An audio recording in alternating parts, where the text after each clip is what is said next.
جس رات نبی کریم صلی اللہ علیہ وسلم نے مدینہ کی طرف ہجرت فرمائی تو اس رات دو عظیم انسانوں کو عظمت کی بلندیوں پر فائز کر دیا گیا۔ وہ دو انسان حضرت ابوبکر صدیق رضی اللہ تعالیٰ عنہ اور حضرت علی المرتضی رضی اللہ تعالیٰ عنہ ہے۔ حضور صلی اللہ علیہ وسلم نے حضرت ابوبکر صدیق رضی اللہ تعالیٰ عنہ کو اپنے ہمراہ لے کر سفر فرمایا تو گویا اللہ کی امانت حضرت ابوبکر صدیق رضی اللہ تعالیٰ عنہ کے حصے میں آئی، جبکہ لوگوں کی وہ امانتیں جو حضرت نبی کریم صلی اللہ علیہ وسلم کے پاس تھیں وہ حضرت علی المرتضی رضی اللہ تعالیٰ عنہ کے سپرد کی کہ آپ رضی اللہ تعالیٰ عنہ ان امانتوں کو واپس کر سکیں۔ صبح کو مکہ میں ایک عجیب و غریب واقعہ پیش آیا کہ حنظلہ بن ابی سفیان نے عمیر بن وائل کو بلایا اور اسے کہا کہ علی رضی اللہ تعالیٰ عنہ کے پاس جاؤ اور اس سے 80 مسکال سونے کا دعویٰ کرو۔ میں نے وہ مسکال سونا حضرت محمد صلی اللہ علیہ وسلم کے پاس بطور امانت رکھا ہوا تھا۔ حضرت محمد رضی اللہ تعالیٰ عنہ مدینے کی طرف کوچ کر گئے تھے اور علی ان کے وکیل ہیں،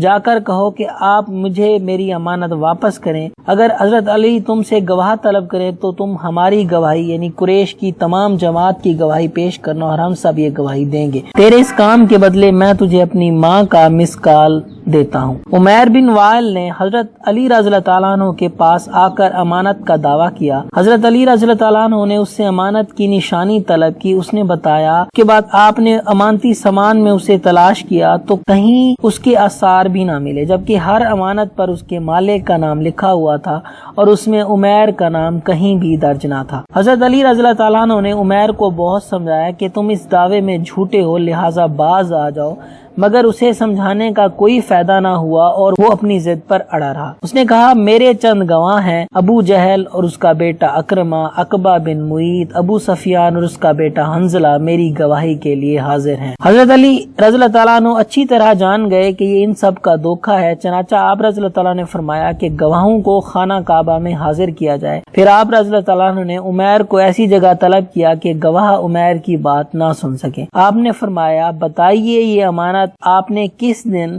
کس وقت رسول صلی اللہ علیہ وآلہ وسلم کو سپرد کی تھی؟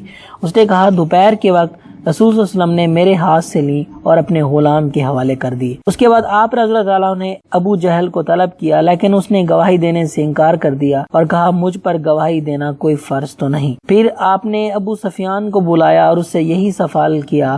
ابو سفیان نے کہا غروب آفتاب کے وقت یہ امانت محمد صلی اللہ علیہ وسلم کے حوالے کی گئی اور آپ نے اپنی جیب میں ڈالی۔ پھر حنظلہ کو بلایا گیا، اس نے گواہی میں کہا کہ عین دوپہر کا وقت تھا جب یہ امانت محمد صلی اللہ علیہ وسلم نے لی اور اپنے ہاتھ رکھتے تھے، یہاں تک عمیر واپس آ گیا۔ پھر عقبہ کو بلایا اور اس سے سوال کیا، عقبہ نے جواب دیا حضرت محمد صلی اللہ علیہ وسلم نے یہ امانت عصر کے وقت لی اور فوراً اسے اپنے گھر بھیج دیا۔ پھر اکرمہ کو بلایا گیا، اس سے سوال کیا تو اس نے جواب دیا محمد صلی اللہ علیہ وسلم نے یہ امانت طلوع آفتاب کے وقت لی اور اس امانت کو فاطمہ بنت اسد کے گھر روانہ فرما دیا۔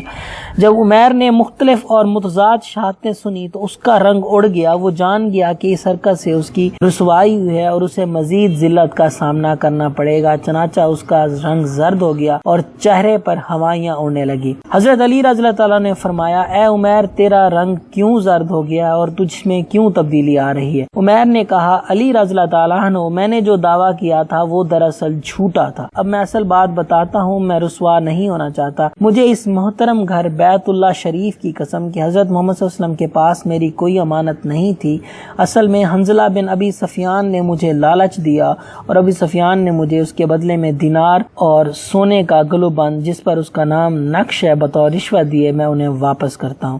چنانچہ قریش کے سر شرم سے جھک گئے۔ اس طرح قریش مکہ اپنے جال میں خود پھنس گئے اور وہ جو فریب حضرت علی رضی اللہ تعالیٰ عنہ پر ڈالنا چاہتے تھے وہ اس میں ناکام ہو گئے۔ اگر یہ میری ویڈیو اچھی لگے تو میرے چینل کو سبسکرائب کریں، شیئر کریں، کمنٹ کریں اور سبسکرائب بٹن کے ساتھ بیل آئیکن ہے اسے بھی پریس کریں۔